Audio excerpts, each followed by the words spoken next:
من اهم الحاجات بالنسبه لي اللي لازم اعملها لما يكون حد جاي عندي البيت ان انا انضف الحمام، حتى لو الحمام انا شايفاه نظيف وهو بالفعل نظيف وريحته نظيفه وكل حاجه، انا لازم اديله التظبينه بتاعت قبل ما الضيف يخش البيت بالظبط على طول. معرفش ليه بس انا بحس ان انا برتاح كده ومش مقلقه ومش متوتره لما حد يقول لي انا عايزه ادخل الحمام، ببقى مبسوطه كده ومنشكحه بيه. يعني انتوا فاهمين يا جماعه يعني ايه ده الحمام؟ يعني ده اهم حاجه تبين ان الست اللي في البيت دي نظيفه او مش نظيفه، والكلام ده كنت بسمعه من وانا صغيره وما كنتش لسه فاهمه حاجه. يعني انا لو لسه منضفاه كويس جدا وجه حد جاي عندي ودخلت عملته ونضفته تاني من اول وجديد زي ما انتم شايفين كده، برده بيبان عليه ان هو لسه متنضف، يعني باين عليه بجد اللي هو بيلمع كده وريحته بتبقى كلور بقى مع مساحيق وكده.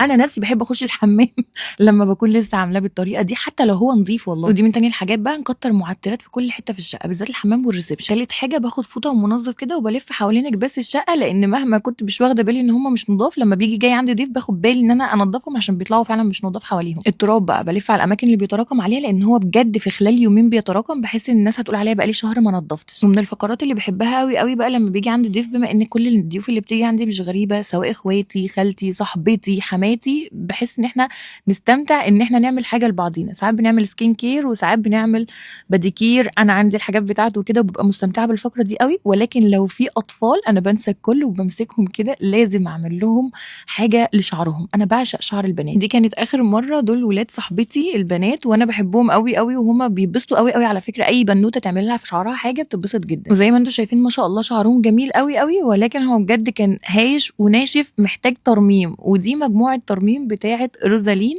عايزه اقول لكم خطيره، وودت شعرهم في حته تانية. عملت لهم ترميم بجد، حطيت لهم الاول الزيت بتاعها على فروه الراس وبنسيبه نص ساعه، بندلك بيه الفروه دقيقتين، وبعدين بنغسل الشعر بعد نص ساعه بالشامبو. غسلنا الشعر كوشين، اول كوش ما كانش بيرغي احسن حاجه عشان بينظف لسه، تاني كوش بيرغي كويس قوي وبينظف الشعر كويس جدا جدا، حتى بينشف الشعر سيكه لانه بيشيل كل الدهون والتزييته اللي فيه.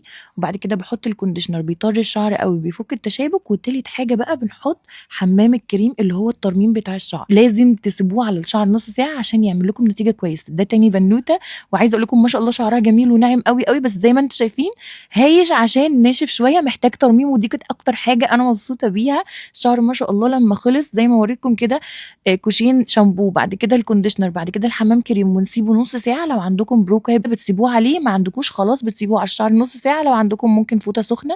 بصوا بقى يا جماعه، اول شعر اللي هو الكيرل القمر، بصوا هو مبلول بقى طاري ازاي وباين عليه ان هو اترمم حلو قوي. بصوا لما نشف شوفوا الكيرل بتاعها بقى ما شاء الله بيلمع وجميل ازاي، وما حطيناش لسه عليه اي حاجه.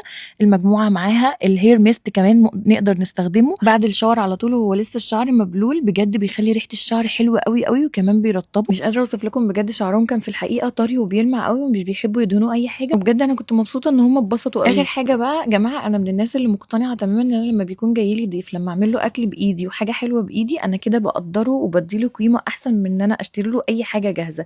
عاده الناس بتعمل اكل في البيت ولكن بيشتروا الحلو من بره، لا انا بحس ان انا ده بالذات اعمله في البيت.